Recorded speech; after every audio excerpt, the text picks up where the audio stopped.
एउटा रुखको कल्पना गर्नुहोस् जुन रुखले तपाईँको जीवनलाई प्रतिनिधित्व गरिरहेको छ। यो रुखमा फलहरू फलिरहेका छन्।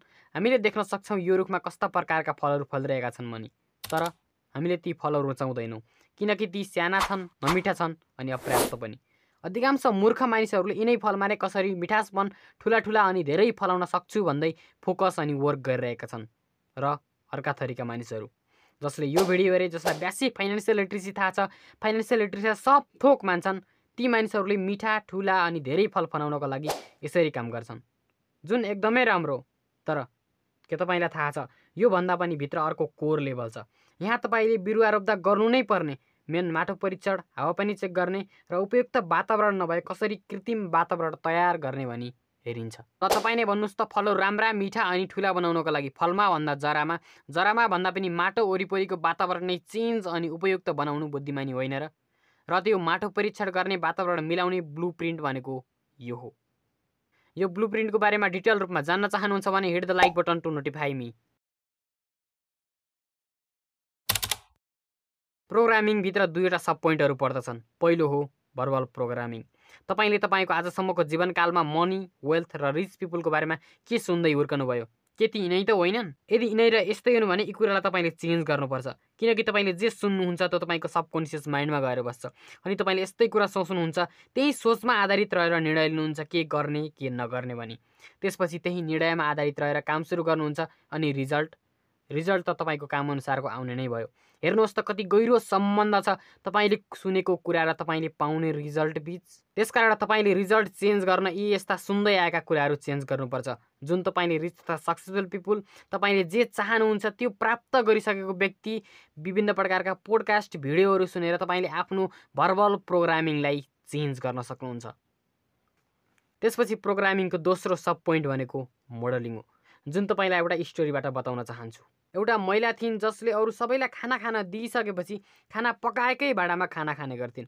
एक दिन उनका श्रीमान बलरामले तिमीले किन यस्तो गर्छौ भनेर सोधे र ती महिलाले भनिन् मेरी आमाले यस्तै गर्नुहुन्थ्यो, त्यही भएर म पनि यस्तै गर्दै आइरहेकी छु भनिन्। उनकी आमाले किन यस्तो गरेको रहेछ त भनेर सोध्नका लागि उनले फोन कल गरिन् र उनको आमाको उत्तर थियो मेरी आमाले पनि यस्तै गर्नुहुन्थ्यो, त्यही भएर। त्यसपछि फेरि ती महिलाले आफ्नो हजुरआमालाई किन यस्तो गरेको रहेछ त भनेर सोध्नका लागि फोन कल गरिन् र हजुरआमाको उत्तर थियो मेरो घरमा भाँडाहरूको अभाव थियो, त्यही भएर। हो, स्टोरीमा जस्तै हामीले पनि हाम्रो लाइफमा बिना प्रश्न गरी हाम्रो आमा बुवाले जसरी मनी म्यानेज मिसम्यानेज गर्नुभयो, जसरी इन्कम सेभिङ एक्सपेन्सेस गर्नुभयो, जस्तो रिस्क वर्क गर्नुभयो, जस्ताको तस्तै कपी गरेर एप्लाई गर्छौँ, तर रिजल्ट भने डिफ्रेन्ट चाहन्छौँ। अब तपाईँ हामी जान्ने बुझ्ने भएका छौँ। कुनै प्रश्नको उत्तर नजानेमा इन्टरनेटबाट सहजै खोज्न सक्छौँ। हामी नै पनि त विश्लेषण गर्न सक्छौँ नि, होइन र? अब राइट टाइम भनेको यही हो, आमा बुवाले गरेको कामको, फाइनेन्सियल लाइफको, अन्य डिफ्रेन्ट पर्सपेक्टिभ लाइफको विश्लेषण गर्ने, आवश्यक भए सुधार गर्ने र तपाईँको थट्स चेन्ज गर्ने। अब पालो थट्सको। तपाईँको जुन थट्स छ, त्यो विचार छ, त्यो भर्खर चर्चा गरेको प्रोग्रामिङबाट आउँछ। तपाईँको प्रोग्रामिङ कसरी बनेको छ भन्ने कुरा त भर्खर अघि मात्र जान्नुभयो। अब त्यो थटलाई चेन्ज गर्नुपर्छ र थट प्रोसेस चेन्ज हुन्छ, तपाईँको थट चेन्ज हुन्छ नलेज अनि एक्सपिरियन्सबाट। म लगायत अरूले नि भन्ने गर्छन् नि लर्निङ गर्नुहोस्, बुक पढ्नुहोस्, कम्फर्ट जोनबाट बाहिर आउनुहोस्। हो, यो सब कुराले तपाईँको थट चेन्ज गरिदिन्छ। ल तपाईँ नै भन्नुहोस् त हावामा उड्ने गाडी अर्थात् एरोप्लेनबाट भारत र चीनको भौतिक जमिन नछोइकन अमेरिका पुग्न सकिन्छ? हो, सकिन्छ होइन र? यो तपाईँको थट प्रोसेसमा छ, त्यसैले गर्दा त सकिन्छ भन्नुहुन्छ।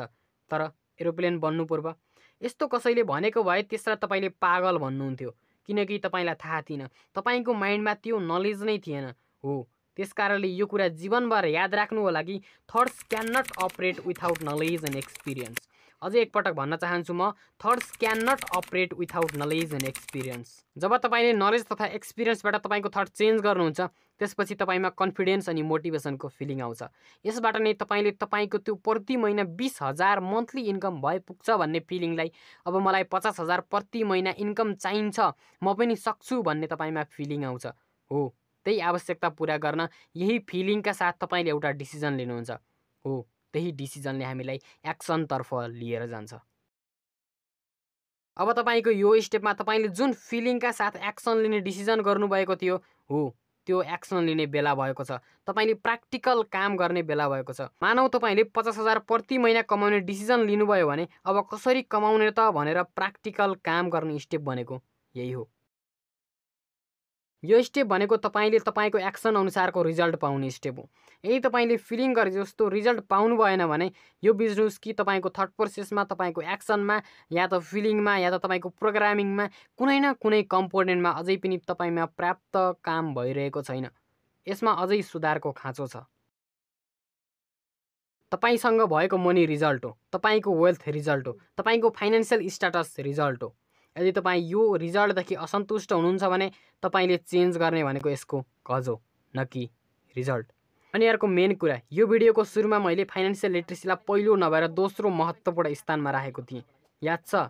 किन यस्तो गरेको भने जबसम्म तपाईँमा मैले पनि रिस्क लिनुपर्छ, मैले पनि करोडौँ कमाउन सक्छु भन्ने कुराहरू तपाईँको माइन्डमा रहँदैन नि, तबसम्म जति फाइनेन्सियल लिट्रेसी सिक्नुहोस्, जति बजेट बनाउनुहोस्, काम छैन। यदि तपाईँको थर्ड प्रोसेस नै अम्खोरा जत्रो छ भने जति मनी म्यानेज गर्नुहोस्, मिसम्यानेज गर्नुहोस्, त्यो बढेर कहिले पनि गाग्री हुन सक्दैन। त्यसै विद्वानहरूले हाई रिस्क हाई गेन र think big but take action small भनेका होइनन्। आशा छ यो भिडियोले तपाईँलाई भ्यालुएबल इन्फर्मेसन प्रोभाइड गर्यो होला। यदि तपाईँ यो भिडियोको अन्त्यसम्म आउनुभएको छ भने भिडियोमा लाइक, कमेन्ट अनि सेयर गर्नको लागि नबिर्सिनु होला।